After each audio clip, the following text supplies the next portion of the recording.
नमस्कार दोस्तों, मैं आज नंदोपारा में हूँ और उसी खेती में हूँ। ये हमारा घास पर तीसरा वीडियो है और ये इसलिए मैं इस पर चर्चा करना चाहता हूँ कि किसानों ने घास को दुश्मन मान लिया है और सहजता के लिए वो जो है इस घास को ख़त्म कर देना चाहता है, वो भी एक केमिकल डाल करके, जिससे खेत के जीवाणु ख़त्म हो जाते हैं।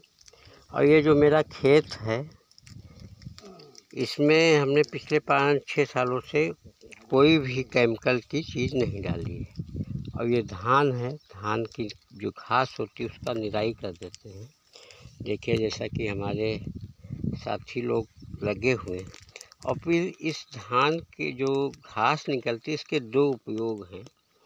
एक तो इसको ले जा कर के पशुओं को खिलाते हैं। पशुओं को खिलाने में भी 2 इसकी ग्रेडिंग कर ले। जो अच्छी घास है वो पशुओं के लिए निकाल दे, और जो शेष घास बची है, तो आप ये देख रहे हैं कि हमने इसको इसी में मल्चिंग कर दिया है, मतलब बिछा दिया है घास को जो है। अब इसके फ़ायदे ये हैं कि ये घास जब इसे मल्चिंग होगी, और मल्चिंग करने का भी एक तरीका है। जो जड़ का स्थिति है दूसरी घास के ऊपर जैसे ये है रखी हुई है, तो एक तो जैसे पानी भरेगा तो मान लीजिए जड़ फिर से नहीं पकड़ेगी। दूसरा ये कि अगर पतली लेयर बन गई तो ये इस तरीके के सूरज जब तपता है 40 डिग्री होता है, तो उसकी सीधे किरणें आकर के खेत पर मिट्टी में पड़ती हैं, फसल सूखती है और जीवाणु ख़त्म हो जाते हैं। तो वो नहीं होगा। तीसरा, यही घास जो है वो कार्बनिक पानी पाएगी, और जीवामृत पड़ा है, जीवाणु हैं, तो कार्बनिक पदार्थ जब जो है इस बनेगा, और कार्बनिक पदार्थ के बाद यही इसके पोषक तत्व बनेंगे। और जैसा कि आप जानते हैं कि जीवित आहार जीव का ही आहार है। इसी तरह ये फसल का जो जीवाणु जब क्योंकि मल्टीग्रो होंगे, पैदा होंगे, ख़त्म होंगे, वो कार्बनिक पदार्थ खाएंगे। जीवाणु कार्बनिक पदार्थ खाएंगे, और जब जीवाणु मरेंगे तो उनका अंश जो निकलेगा वो हमारे इन फसलों को मिलेगा।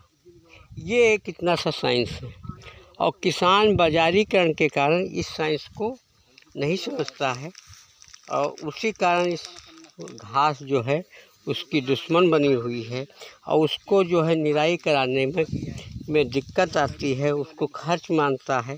दूसरा ये कि जब हम इसमें एक चीज़ और छिपा हुआ है कि जब हम दवा डालते हैं तो वो एक तो केमिकल युक्त होती है, हमारी ज़मीन बंजर होती है, उर्वरक नहीं होती है। तीसरा जो है, जो हम धन खर्चा करते हैं वो मल्टी लेयर कंपनियों को जाता है।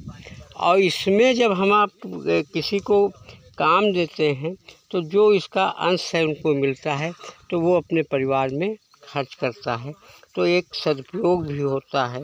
और व्यक्ति आकर के फसल से संपर्क करते हैं, बातचीत करते हैं, तो हमारी फसल भी जैसा कि आप जानते हैं सुनती है, गाना पसंद करती है, वो मानव के साथ में रहना चाहती है। तो ये है साथियों, देखिए हमारे साथीगण जो है खेत में लगे हुए हैं।